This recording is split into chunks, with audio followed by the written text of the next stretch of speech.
ईश्वर। पवित्र आत्मा जी, मैं तेरा धन्यवाद करता हूँ आज के इस दिन के लिए मेरे खुदा, जो पिता परमेश्वर समय आपने हमें दिया उस समय के लिए हम तेरा शुक्र करते हैं। प्रभु मैं प्रार्थना करता हूँ प्रभु, आज जितना वचन हो मेरे खुदा हमारे जीवन में प्रभु तेरी ओर से हो। प्रभु ये वचन सुगना फल लेकर आए, हम इस वचन के द्वारा चलने वाले बन सके। प्रभु शैतान इस वचन को चुराने ना पाए, ये वचन हमारी लाइफ में काम करे मेरे खुदा, और हम इस वचन के द्वारा प्रभु 100 गुना फल आशीष पाए मेरे खुदा। हम मांगते हैं खुदा यीशु के नाम से, आमीन। हालेलुया। आज का वचन है कलीसिया का क्या अर्थ है। कितने लोग जानते हैं कलीसिया का मतलब क्या होता है? कितने लोग जानते हैं? कोई बोल सकता है आपकी जुबान में? परमेश्वर की, बहुत अच्छी बात। कलीसिया का जो अर्थ है वो है हम सभी परमेश्वर के चुने हुए लोग, परमेश्वर के अलग किए हुए लोग। कलीसिया का मतलब है कि आप इस जमाने से, इस संसार से अलग किए हुए लोग हो, जो कि इस संसार के नहीं, जो कि परमेश्वर के लोग। क्योंकि बाइबल इस बात को बताती है, जो परमेश्वर की कलीसिया है वो इस संसार की नहीं, वो स्वर्ग की लोग। क्योंकि जो संसार की है वो संसार में रह जाते हैं, लेकिन जो स्वर्ग की है, जो परमेश्वर की है, वो परमेश्वर के स्वर्ग के राज्य में प्रवेश करें। हालेलुया। तो परमेश्वर की कलीसिया का मतलब है परमेश्वर के चुने हुए लोग। क्या आप विश्वास करते हैं कि आप परमेश्वर के चुने हुए लोग हैं? हालेलुया। अगर आप विश्वास करते हैं तो मैं आपको बताना चाहता हूँ मेरे भाइयों बहनों, अगर हम परमेश्वर के चुने हुए लोग हैं तो हमारा स्वभाव भी परमेश्वर के लिए होना चाहिए। हमें अपनी इस पहचान को पहचानना होगा कि हम परमेश्वर के अलग किए हुए लोग हैं। जब हम अलग किए हुए लोग हैं तो हमारा उन संसारिक लोगों में कोई मेल नहीं है। हालेलुया। क्योंकि बाइबल एक बात कहती है, यदि तुम संसार के होते तो संसार तुम्हें क्या करता? क्या करता? प्रेम करता। प्रेम करता। लेकिन अब संसार तुम्हें नफरत की नजरों से देखता है। धर्म चेंज करने वाले, ईसाई बनाने वाले, ये बना देते, वो बना देते, धर्म चेंज कर देते, पैसा लेके खरीद लेते हैं, है ना? यही वर्ड होते ना लोग हैं। लेकिन यहाँ मैं ये कह रहा हूँ कि यहाँ पर इतने सारे लोग हैं, किस किस को पैसे दूंगा मैं? कहां से पैसे लाऊंगा मैं? कई बार तो मेरे खुद को इतनी दिक्कत होती है कि मुझे अपने बच्चों की फीस भरने में अफोर्ड करना पड़ता है। ये बात मैं इसलिए बोल रहा हूँ क्योंकि लोग जान जाए, क्योंकि लोगों को ये लगता है कि ये लोग पैसे देकर। फिर कुछ लोगों ने ये बोला लॉकडाउन में कि बहुत सारा राशन बांटा लोगों ने और लोगों को कन्वर्ट किया। तो क्या तुम लोगों का धर्म इतना कमजोर है, इतना तुम लोगों का ईमान गिरा हुआ है कि तुम लोग हल्के से राशन के पीछे तुम लोगों ने अपना धर्म बदल दिया? चावलों के कट्टे के पीछे अपना धर्म बदल दिया, पैसों के पीछे धर्म बदल दिया? इतना कमजोर है आप लोगों का धर्म? परमेश्वर का वचन कहता है कि जो परमेश्वर के चुने हुए लोग होते हैं वो उसके खास लोगों से और उनकी एक अलग पहचान होती है। हालेलुया। आइए हम परमेश्वर के वचन से पढ़ेंगे। यूहन्ना नबी की पुस्तक उसका 15 अध्याय उसकी 16 आयत, जो परमेश्वर के चुने हुए लोग होते हैं, पढ़ेंगे। Page number 154।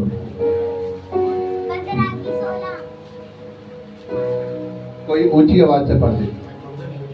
तुमने मुझे नहीं चुना परंतु मैंने तुम्हें चुना है। तुमने मुझे नहीं चुना परंतु मैंने तुम्हें चुना है। क्या कह रहा है परमेश्वर का वचन? जो परमेश्वर के चुने हुए लोग हैं, जो परमेश्वर की कलीसिया है, परमेश्वर क्या कह रहा है उनसे? तुमने मुझे नहीं चुना, मैंने तुम्हें चुना। तुम सब ने मुझे नहीं चुना, परंतु मैंने तुम्हें नाम ले लेके बुलाया है। बाइबल कहती है परमेश्वर ने हम सबको चुना है। हम ये ना सोचे कि हम जो यहाँ पर बैठे हुए ना, हम अपनी मर्जी से आए। मैं आपको रियलिटी बात बता रहा हूं, परमेश्वर ने हमें अलग तरीके से चुना है, हमें नाम ले लेकर लाया है। नहीं तो कोई भाई साहब डबली से आया हुआ है यहाँ पर, कोई नरेला से आया हुआ है, कोई कहीं से आया हुआ है ना, कोई सिंगो वोटर से आया। परमेश्वर ने कैसे बुलाया है? नाम ले लेके, मेरे बेटे तुझे मेरे भवन में मेरे पास आना, तुझे मेरे पास आना है ना। कैसे चुना हुआ है परमेश्वर ने? अलग अलग जगहों से, कोई इधर से आ रहा है, कोई उधर से आ रहा है, कोई उधर से आ रहा है। क्या आप अपनी मर्जी से आ रहे हैं इतने दूर दूर से? नहीं। उस बहन का मैं आना देखता हूँ, मैं शौक रह रहा हूँ, आती कैसे है इतनी दूर से? हम उनके घर पे प्रार्थना करने गए तो हमारे साथ में सिस्टर सुनीता गई थी। वो रास्ते में वो परेशान हो गई, उनको बसों के अंदर उल्टी आने लगी। वो कह रही इतनी दूर, इतना मतलब पैंडा है, मतलब इतना, वो पंजाबी में कह रही इतना पैंडा है इनका, ये तो बहुत बड़ी सेवकाई है उनकी, इतनी दूर से आ रहे हैं। क्या ये परमेश्वर का प्रेम है और ये उसकी बुलाहट है जो हमें उसने चुना है, बुलाया है। क्या कह रहा परमेश्वर का वचन? पढ़ेंगे आगे 16 को। तुम्हें नियुक्त किया कि तुम जाकर फल लाओ और तुम्हारा फल बना रहे। हालेलुया। कह रहे तुमने मुझे नहीं चुना, परंतु मैंने तुम्हें चुना है और तुम्हें क्या किया है? नियुक्त किया है। किसी को जहांगीरपुरी में, किसी को कहीं पर, किसी को कहीं पर मैंने खड़ा किया है अपने विश्वास में। हालेलुया। तो कोई ये ना समझे कि अगर मैं यहाँ पर आया हूँ, मैं अपनी मर्जी से आया हूँ। मेरे भाइयों बहनों, परमेश्वर ने आपको नाम ले लेके बुलाया है, परमेश्वर ने आपको चुना है, परमेश्वर ने आपको नियुक्त किया है। क्यों नियुक्त किया है? ताकि तुम क्या करो? फल लेकर आओ और तुम्हारा फल बना रहे। तुम फल लेकर आओ और तुम्हारा फल बना रहे। और तुम्हारा फल क्या बना रहेगा? तुम परमेश्वर में बहुत सारी आशीषें लेकर आओ। Hallelujah, hallelujah. तो परमेश्वर ने हमें नाम ले लेकर जब बुलाया है तो वो हमसे प्रेम करता है, उसने हमें नियुक्त किया। आइए हम एक और आयत पढ़ें, यूहन्ना के 15 की 19 आयत को भी हम पढ़ेंगे। यदि तुम संसार के होते तो संसार आपको, यदि तुम संसार के होते तो संसार अपनों से प्रेम रखता, परंतु इस कारण कि तुम संसार के नहीं, परंतु मैंने तुम्हें संसार में से चुन लिया है। हाँ, परमेश्वर का वचन क्या कह रहा है? कह रहा मैंने तुम्हें चुना है, तुम्हें नियुक्त किया है। लिखा है 19 में, यदि तुम संसार के होते तो क्या करता? संसार अपनों से प्रेम रखता है। लेकिन संसार तो हमसे प्रेम नहीं रखता। संसार तो हमें देखकर चिढ़ता है, हमें दिक्कत देता है, परेशानी देता है। जहाँ जहाँ चर्च लगते हैं वहाँ तोड़फोड़ कर देता है, जहाँ जहाँ मुस्लिम भाई बहन होते हैं वहाँ दिक्कतें देता है। देखा है ना आप लोगों ने? आज सोशल मीडिया पे चेक कर लो, जहाँ कहीं जाओगे, जहाँ देखोगे सोशल मीडिया पर क्रिश्चियनों के बारे में डालोगे, कहीं उनके चर्च तोड़ दिए, कहीं कुछ हो गया, कहीं उनको मारा है, कहीं उनको जला दिया, कहीं उनके घर फूंक दिए, है ना? तो ये क्यों हो रहा है भाई? क्या हम मसीह लोग किसी के मंदिर में जाते हैं? क्या मसीह लोग किसी गुरुद्वारे में जाते हैं? हम कहीं जाते हैं? क्या हमने कभी किसी का विरोध किया? कभी नहीं। क्योंकि हमारे परमेश्वर ने हमें एक ही चीज सिखाती है कि तुम अपनों से अपने समान प्रेम रखो, अपने पड़ोसियों से अपने समान प्रेम करो। कौन है हमारा पड़ोसी? जो हमें, हमारा साथ वाला, जो हमें मिलता है। जरूरी नहीं कि हमारे घर के बगल वाला हमारा पड़ोसी है, जो हमें रास्ते में मिलता है, जो हमारे काम धंधे पे हमारे साथ रहता है, जो हमें दुख तकलीफ में दिखता है, वो हमारा पड़ोसी है। Hallelujah, hallelujah. परमेश्वर का वचन यहाँ पर कह रहा है, संसार अपनों से प्रेम रखता है, परंतु इस कारण कि तुम संसार के नहीं परंतु क्या हो, मैंने तुम्हें संसार में चुन लिया है। तुम संसार के नहीं, लेकिन मैंने तुम्हें संसार में क्या किया है, चुन लिया है। तुम संसार के नहीं हो, तुम संसार के नहीं हो मेरे भाइयों बहनों, मैंने तुम्हें चुन लिया है। परमेश्वर ने तुम्हें चुना है, और जब परमेश्वर ने तुम्हें चुना है ना, तुम्हें इस संसार से परमेश्वर ने अलग होने के लिए कहा। क्योंकि अगर हम संसार के होकर अगर संसार के स्वभाव में रहेंगे तो हम मसीह की संतान नहीं कहलाएंगे। Hallelujah, hallelujah. क्योंकि जो संसार से मित्रता रखता है वो किससे प्यार रखता है, वो परमेश्वर से प्यार रखता है। क्योंकि बाइबल कहती है तुम दुष्ट आत्माओं के कटोरे में से और प्रभु के कटोरे में से नहीं पी सकते। हम परमेश्वर की भी सेवा और अन्य चीजों की भी सेवा नहीं कर सकते। हम धन के लालची भी और परमेश्वर के साथ भी नहीं रह सकते। हालेलुया। आइए पढ़े मरकुस, पहला कुरिन्थियों उसका 1:27 आयत पढ़ेंगे हम।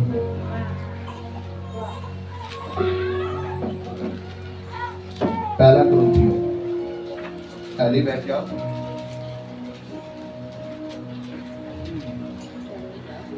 पेज नंबर 228, पहला कुरिन्थियों उसका 1:27।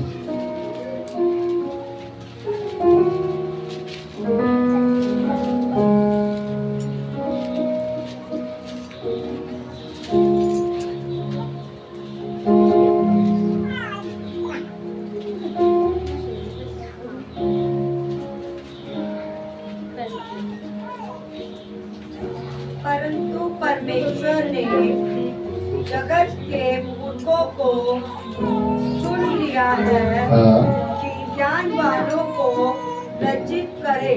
यस, क्या कह रहा है परमेश्वर का वचन? परंतु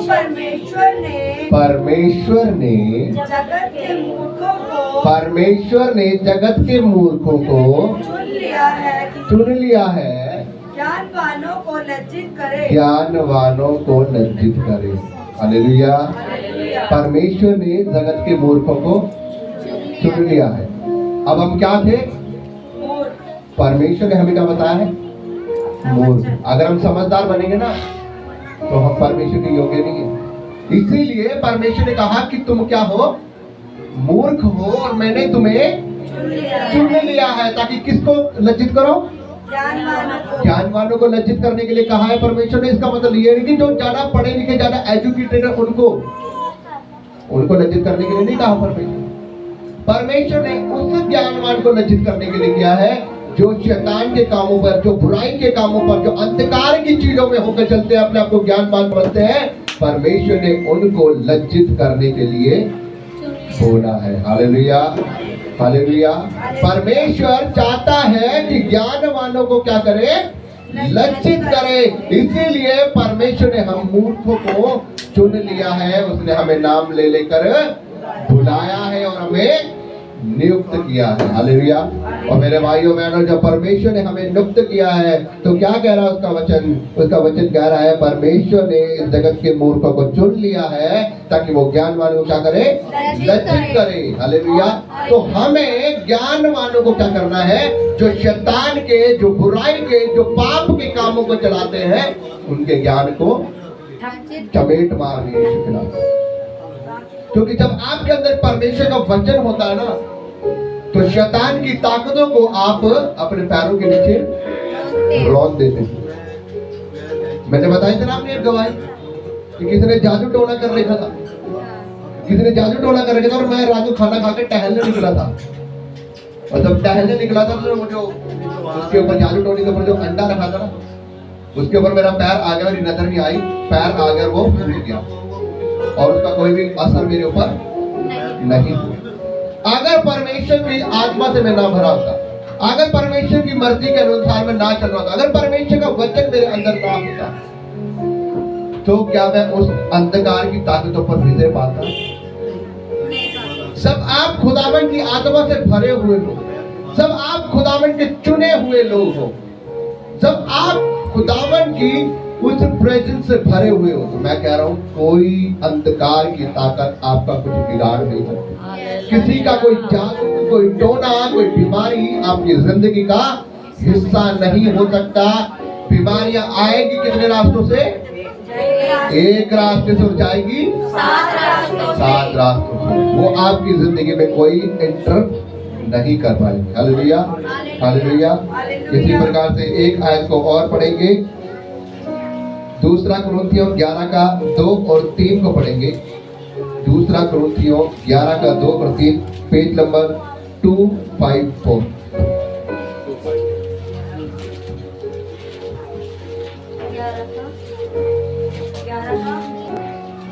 1 और 2।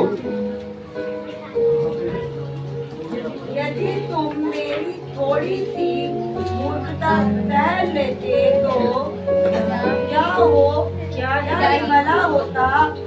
हाँ, मेरी सह भी लो, क्योंकि मैं तुम्हारे विषय में ईश्वरीय धुन लगाए रहता हूँ। हालेलुया। क्या कह रहा है परमेश्वर का वचन? ध्यान से सुनिएगा, बस 5 मिनट और लूंगा, ज्यादा नहीं लूंगा। परमेश्वर का वचन क्या कह रहा है? कह रहा है यदि तुम मेरी थोड़ी सी मूर्खता को क्या करते?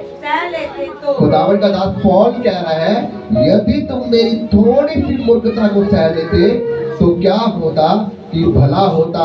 हाँ, मेरी यह सभी, हाँ यह भी सह लो, क्योंकि मैं तुम्हारे विषय में ईश्वरीय धुन में लगा रहता हूँ, इसलिए कि मैं तुम्हें क्या करूं? इसलिए कि मैं एक ही पुरुष में तुम्हारी बात लगाई है और कि तुम्हें पवित्र कुंवारी के समान मसीह के सौंप दूं। हालेलुया। मैं तुम्हें परमेश्वर के हाथों में पवित्र कुंवारी के समान क्या करूं? सौंप दूं। कह मैंने एक ही बात में धुन लगाई है। मैंने एक ही चीज सोची है कि मैं तुम लोगों को परमेश्वर के हाथों में पवित्र कुंवारी औरत के समान सौंप दूं। अब मेरा काम क्या है? मेरा एक ही काम है कि मैं खुदावन के वचन आपको जो परमेश्वर मुझे देता है, मैं उस खुदावन के सच्चे कलामों को आपको बताकर, उस खुदावन की अगुवाई से उस सच्चाई का मार्ग आपको दिखाकर उस परमेश्वर के हाथों में आपको सौंप। अब वो आपके हाथों में है कि आप उस हाथों में बना रहना चाहते हो कि नहीं चाहते। क्योंकि जब तक आपको परमेश्वर ने आपको नाम ले लेके तो बुला लिया, परमेश्वर ने जगत के मूर्खों को तो चुन लिया। उसने कहा है कि मैंने तुम्हें नाम लेकर बुलाया और मैंने तुम्हें नियुक्त किया है। अब वो हमारे को अपने हाथों में ले तो चुका है, लेकिन अब वो हमारे हाथों में है कि हम उसके हाथों में रहना चाहते हैं या उसके हाथों से बाहर जाना चाहते हैं।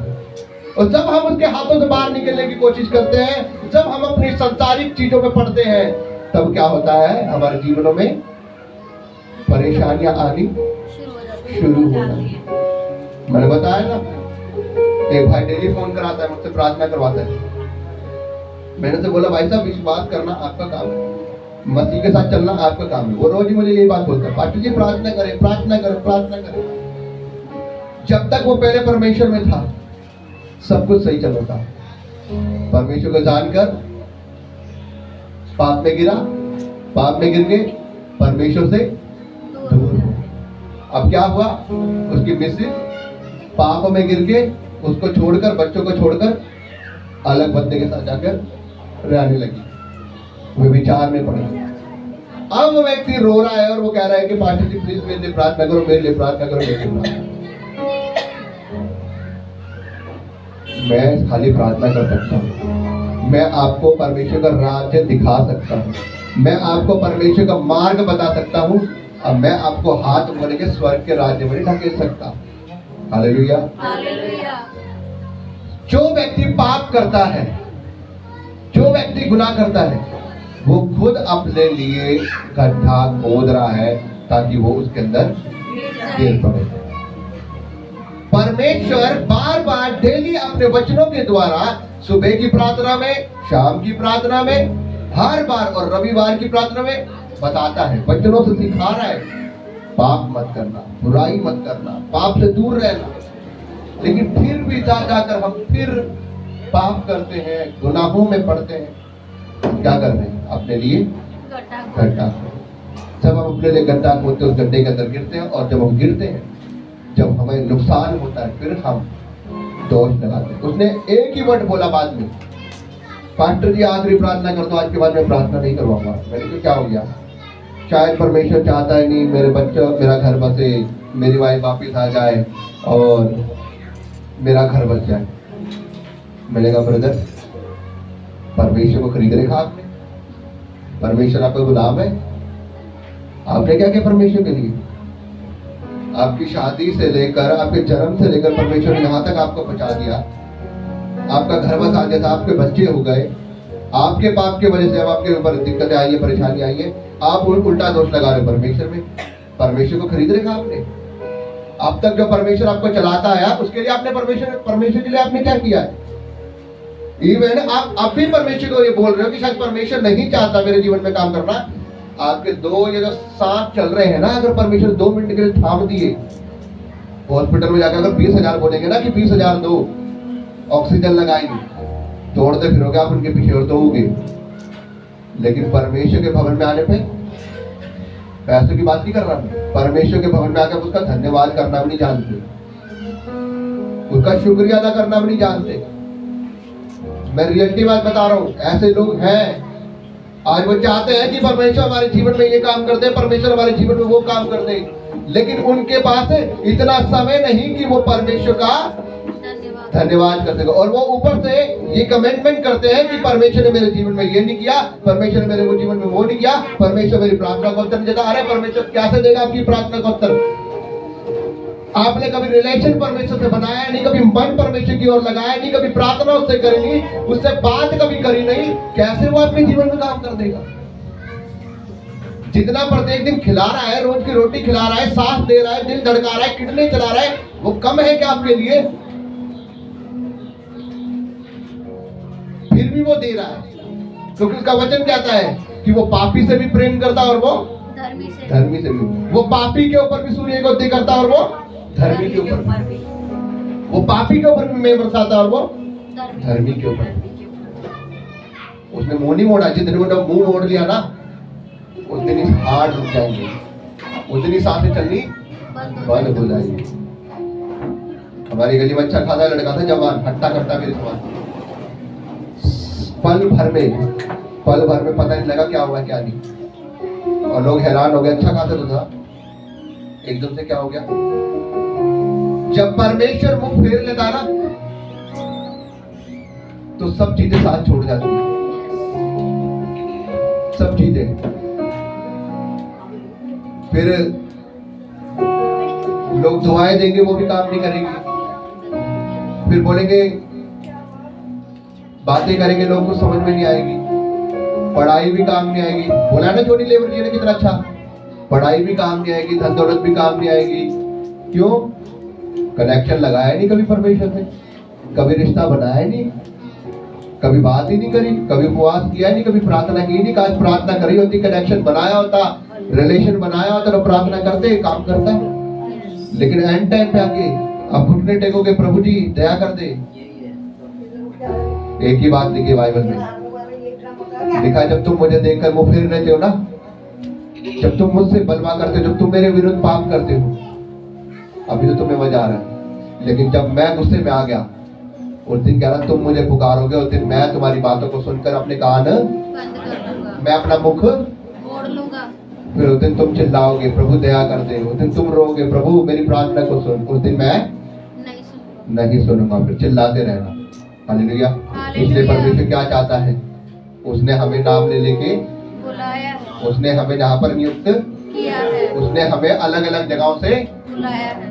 क्या सोच रहे हैं आप यहाँ पर बैठे हैं? आप सारी दुनिया क्यों नहीं बैठी यहाँ पर? हर एक व्यक्ति क्यों नहीं? हमारे आस पड़ोस के लोग क्यों नहीं बैठे? चर्च है ना यहाँ पर, आस पड़ोस के लोग क्यों नहीं बैठे? जो चुने गए लोग हैं वही परमेश्वर के भवन में होते हैं। Hallelujah, hallelujah. जिनको परमेश्वर ने नियुक्त किया है, खड़ा किया, जिनको नाम ले लेकर बुलाया है, वो ही परमेश्वर के लोग यहाँ पर बैठेंगे। हालेलुया।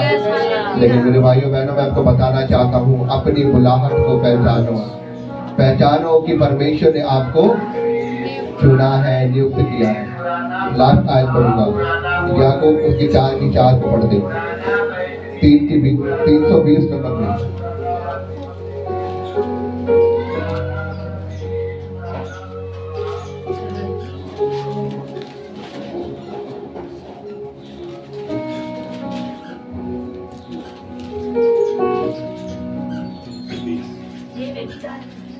चार की 4। हे व्यभिचारिणियों, क्या तुम नहीं जानती कि संसार से मित्रता करनी परमेश्वर से बैर करना है? हालेलुया। कह रहा है, हे व्यभिचारिणियों, क्या तुम नहीं जानती संसार से मित्रता करनी परमेश्वर से बैर है। और आगे, अतः जो कोई संसार का मित्र होना चाहता है, मैं अपने आप को परमेश्वर का बैरी बनाता है। जो कोई संसार का मित्र बनना चाहता है, वो अपने आप को परमेश्वर का बैरी बनाता है। संसार का मित्र बनना क्या होता है? संसारिक बातों में, हम संसारिक कामों में भी है। संडे के दिन हम परमेश्वर के भवन में, बाकी दिन हम दिए जला लेंगे। संडे के दिन हम परमेश्वर के भवन में, बाकी दिन हम नशा भी कर लेंगे। संडे के दिन हम आके, समझ रहे मेरी बात? बाकी दिन हम पीते रहेंगे, संडे के दिन हम आके। ये संसार से मित्रता है। 2020 करना बंद करना पड़ेगा। जो 2020 होकर चलेगा ना, लिखा है, दूषिता व्यक्ति परमेश्वर से कुछ पाने की उम्मीद ना करे। वो ये ना समझे कि मुझे परमेश्वर से कुछ मिलेगा। तो इसलिए मेरे भाइयों बहनों, आज हमें सही तरीके से परमेश्वर के साथ चलने की जरूरत है। अगर हम नहीं चलेंगे तो वो हमारे ऊपर, क्योंकि लिखा है, जो संसार से मित्रता करता है वो परमेश्वर से। तो ये सोच लो, जब परमेश्वर से बैर कर रहा है, तो जब परमेश्वर से बैर करेगा, उसको बताने वाला कोई नहीं है। तो मेरे भाइयों बहनों, मैं आपसे विनती करता हूँ, अपनी बुलाहट को पहचानो। आप एक सच्ची कलीसिया है, परमेश्वर ने आपको चुना है, परमेश्वर के साथ होकर चलो। परमेश्वर ने आपको नियुक्त किया है, अलग अलग जगहों से बुलाया है। आप ऐसे नहीं यहाँ पर बैठे, परमेश्वर ने आपको बुलाया। तो परमेश्वर के पास आ जाओ, परमेश्वर आपको आशीष दे। परमेश्वर के वचन के पढ़े और सुने जाने पर आशीष हो। आइए हम सभी बात